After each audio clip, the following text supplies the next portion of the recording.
दोस्तों, साल था 1992। भारत का शेयर बाजार तेजी की आग में जल रहा था।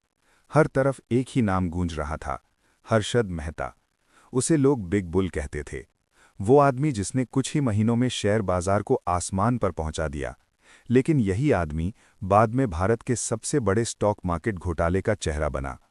आज की इस वीडियो में हम जानेंगे कौन था हर्षद मेहता, कैसे हुआ 4,000 करोड़ का घोटाला और कैसे एक पत्रकार ने उसकी पूरी सच्चाई देश के सामने ला दी। वीडियो को अंत तक जरूर देखिए, क्योंकि कहानी जितनी फिल्मी है उतनी ही चौंकाने वाली भी। कौन था हर्षद मेहता? हर्षद मेहता का जन्म 1954 में गुजरात में हुआ था। वो एक सामान्य परिवार से था। शुरुआत में उसने छोटी मोटी नौकरियां की, लेकिन उसका सपना बड़ा था। मुंबई आने के बाद उसने शेयर बाजार में कदम रखा। धीरे धीरे उसने ट्रेडिंग की बारीकियां सीखीं। कुछ ही सालों में वो एक सफल ब्रोकर बन गया। 1990 के दशक में जब भारत आर्थिक उदारीकरण की ओर बढ़ रहा था, शेयर बाजार में तेजी का माहौल था। इसी मौके का फायदा उठाकर हर्षद मेहता ने अपना खेल शुरू किया। असली खेल क्या था? अब सवाल उठता है, आखिर उसने किया क्या था? उस समय बैंकों के बीच सरकारी बॉन्ड की खरीदो फरोख्त होती थी। इस प्रक्रिया में बैंक रसीद यानी बीआर का इस्तेमाल होता था। हर्षद मेहता ने इसी सिस्टम की कमजोरी पकड़ ली। उसने कुछ बैंकों से फर्जी बैंक रसीद के जरिए पैसा उठाया, यानी कागजों पर सौदा दिखाया गया, लेकिन असल में सरकारी बॉन्ड मौजूद नहीं थे। बैंकों का पैसा उसके हाथ में आ गया और उसने उस पैसे को शेयर बाजार में झोंक दिया। शेयर बाजार में तूफान। उसने खास कंपनियों के शेयर भारी मात्रा में खरीदने शुरू किए, जैसे एसीसी। एसीसी का शेयर 200 रुपए से बढ़कर लगभग 9,000 रुपए तक पहुंच गया। लोग हैरान थे, निवेशक खुश थे। हर कोई सोच रहा था, ये आदमी जादूगर है। लेकिन सच्चाई कुछ और थी। शेयर की कीमतें असली ग्रोथ से नहीं, बल्कि बैंक के पैसों से कृत्रिम तरीके से बढ़ाई जा रही थीं। जब कीमतें बहुत ऊपर पहुंच गईं, तो हर्षद मेहता ने अपने शेयर बेच दिए और करोड़ों का मुनाफा कमा लिया। घोटाला कैसे सामने आया? अब कहानी में एंट्री होती है एक पत्रकार की। नाम था सुचेता दलाल। उन्होंने एक दिन देखा कि हर्षद मेहता ने स्टेट बैंक ऑफ इंडिया से भारी रकम ली है। जांच शुरू हुई और धीरे धीरे पूरा खेल सामने आने लगा।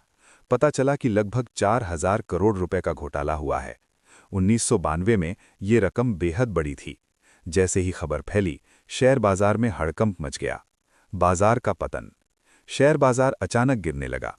निवेशक घबराकर अपने शेयर बेचने लगे। कीमतें टूट गईं। हजारों लोगों की जमा पूंजी डूब गई। कई परिवार आर्थिक संकट में आ गए।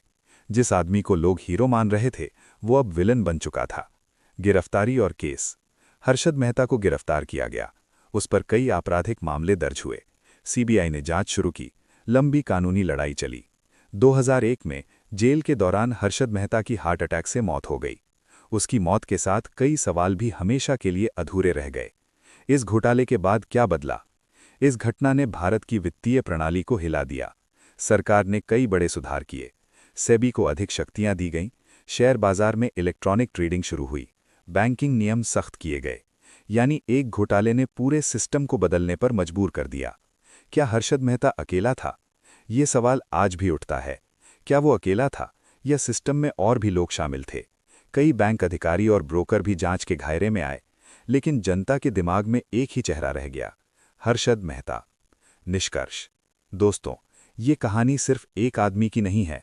ये कहानी है लालच की, सिस्टम की कमजोरियों की और उस भरोसे की जो लाखों लोगों ने शेयर बाजार पर किया था। हर्षद मेहता ने बाजार को आसमान पर पहुंचाया और फिर वही बाजार जमीन पर आ गिरा। ये घोटाला हमें सिखाता है कि बिना समझे निवेश करना खतरनाक हो सकता है और किसी भी तेजी के पीछे की सच्चाई जानना जरूरी है। इसीलिए निवेश करने से पहले अपने आर्थिक स्थिति के बारे में सोचें और सोच समझकर ही निवेश करें। ये घटना हमें बताती है कि जितना लालच करोगे उतना ही रिस्क होगा। अगर आपको ये वीडियो पसंद आया हो तो लाइक कीजिए, चैनल को सब्सक्राइब कीजिए और कमेंट में बताइए, क्या आप मानते हैं कि हर्षद मेहता पूरी तरह दोषी था या सिस्टम भी उतना ही जिम्मेदार था? ऐसी ही दमदार डॉक्यूमेंट्री स्टोरी के लिए अभी फॉलो करें, चैनल को सब्सक्राइब करें। धन्यवाद।